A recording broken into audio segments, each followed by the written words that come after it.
Good morning students. आज हम पढ़ेंगे आर्थिक नियम के बारे में कि आर्थिक नियम का अर्थ और इसकी क्या क्या विशेषता है। जो अपने इकोनॉमिक लॉ है उनके मीनिंग के बारे में देखते हैं कि ये इकोनॉमिक लॉ क्या होती है और इसकी क्या क्या विशेषताएं होती है। तो सबसे पहले हम देखते हैं इकोनॉमिक लॉ के बारे में। जिस तरह से साइंस में लॉ होते हैं उसी तरह से ये आर्थिक नियम भी होते हैं। तो जो आर्थिक नियम होते हैं ये किसी दो इवेंट के एक रीज़न और जो रिज़ल्ट होता है उसके बीच के संबंध को बताता है।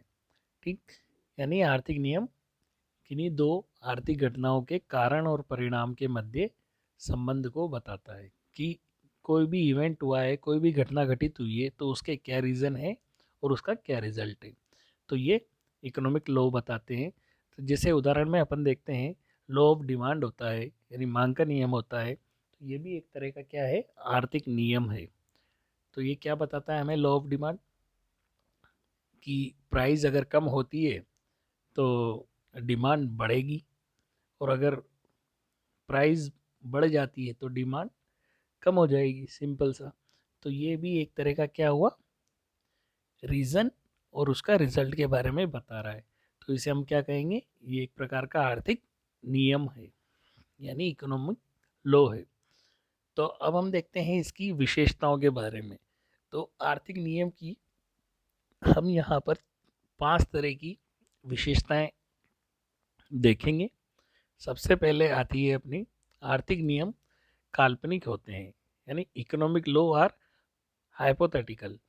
तो ये कोई एक फिक्स नहीं होता कि आर्थिक नियम क्या होते हैं, एक तरह के हाइपोथेटिकल होते हैं।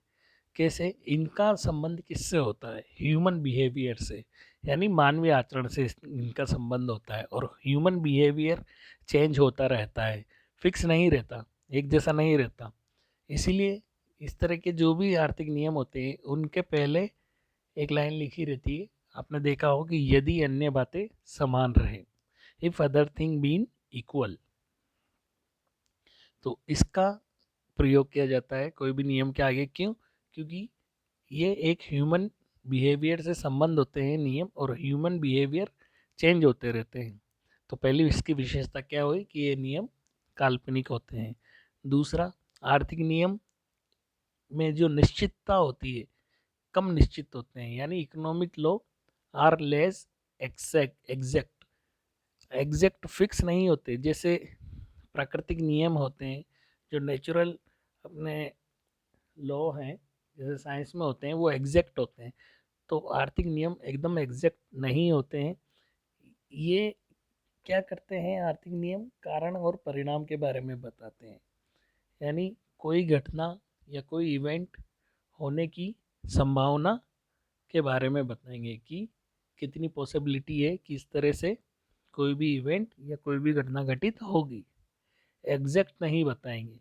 जैसे कि वही अपन देखते हैं, जैसे लॉ ऑफ डिमांड है, तो इसमें प्राइस कम होगी तो मांग बढ़ेगी, लेकिन कितनी बढ़ेगी ये एग्जैक्ट नहीं बताता।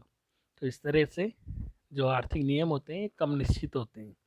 दूसरा, जो तीसरा अपना देखते हैं, आर्थिक नियम सापेक्षिक होते हैं, यानी इकोनॉमिक लॉ आर रिलेटिव। तो आर्थिक नियम देश और टाइम इन दोनों से संबंधित होते हैं। हर देश, किसी भी कंट्री का और टाइम का इन नियम से डायरेक्ट रिलेशन होता है। तो इस आधार पर हम देख सकते हैं कि आर्थिक नियम दो भागों में हम इसको बांटते हैं। पहला यूनिवर्सल इकोनॉमिक लॉ होता है, यानी सार्वभौमिक आर्थिक नियम। जो ये यूनिवर्सल जो लॉ होता है, इकोनॉमिक लॉ, ये सभी तरह की कंट्री में, सभी तरह के समय में या फिर किसी भी कंडीशन हो उसमें लगभग सही होते हैं, समान होंगे। जैसे उपभोग, मांग का नियम, पूर्ति का नियम, law of demand, law of supply. तो ये वाले नियम सभी देशों में एक जैसे काम करेंगे। एक होते हैं अपने इंस्टीट्यूशनल इकोनॉमिक लॉ। तो ये इंस्टीट्यूशनल जो इकोनॉमिक लॉ होते हैं ये परिस्थितियों और देश या स्थान, कंट्री के अनुसार चेंज होते रहते हैं। जैसे हर देश की करेंसी अलग अलग होती है, तो करेंसी को लेकर जो नियम है वो हर देश में अलग होंगे। टैक्सेशन वाली, करारोपण वाले जो नियम है वो भी है, हर देश में अलग अलग होंगे। तो हम कह सकते हैं कि जो इस तरह के आर्थिक नियम हैं इंस्टीट्यूशनल, तो या फिर ऐतिहासिक, ये एक तरह से रिलेटिव होते हैं एक दूसरे से। तो कुछ तरह के जो यूनिवर्सल इकोनॉमिक लॉ है वो ऐसे भी होते हैं जो देश और समय में, परिस्थितियों में प्राय समान रूप से लागू होते हैं, और कुछ तरह से समान रूप से लागू नहीं होते। जैसे कि अपना माल्थस का जो जनसंख्या का सिद्धांत है, पॉपुलेशन वाला जो सिद्धांत है, वो केवल किसमें, जो अंडर डेवलप कंट्री है उनके लिए लागू होता है, विकसित देशों के लिए, डेवलप कंट्रियों के लिए लागू नहीं होता। नेक्स्ट आता है अपना आर्थिक नियम जो होते हैं वो सामाजिक नियम है, यानी इकोनॉमिक लॉ और सोशल लॉ। तो जो आर्थिक इकोनॉमिक क्या है, एक सामाजिक विज्ञान है, एक सोशल, एक मनुष्य के व्यवहार का अध्ययन करती है, ठीक है ना।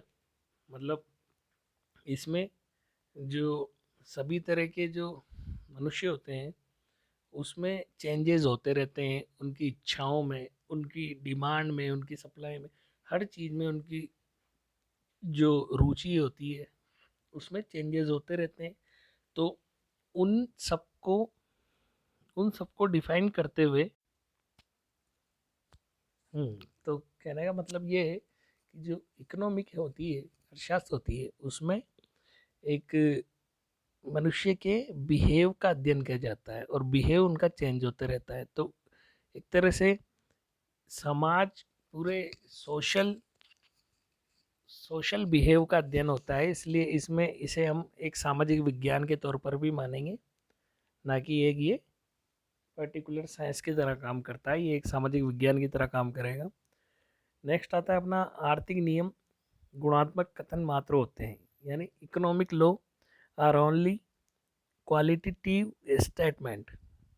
तो ये जो नियम होते हैं, आर्थिक नियम, इकोनॉमिक लॉ, ये आपको एक डायरेक्शन बताएंगे, एक दिशा बताएंगे, फिक्स वो नहीं बताएंगे कि एग्जैक्ट क्या आंसर होगा, ये खाली आपको डायरेक्शन बताएंगे। जैसे कि हम वही उदाहरण लेते हैं लॉ ऑफ डिमांड का, उसके अनुसार क्या होता है, अगर प्राइस को दुगना कर दें तो मांग घटकर आधी हो जाएगी, ऐसा नहीं होगा। लेकिन तो कीमत को आधा करने पर यह भी ज़रूरी नहीं है कि मांग दुगनी हो जाए।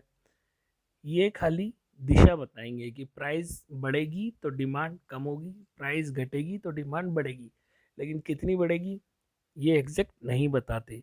तो ये जो आर्थिक नियम होते हैं ये एक तरह का दिशा बताएंगे, यानी डायरेक्शन बताएंगे, गुणात्मक कथन होते हैं ये एकदम परिणात्मक आंसर नहीं आएगा इनसे। तो ये हमने आज देखे हैं आर्थिक नियम के अर्थ के बारे में और विशेषताओं के बारे में। नेक्स्ट लेक्चर में हम देखेंगे आर्थिक नियमों के बारे में और पढ़ेंगे। तब तक थैंक यू।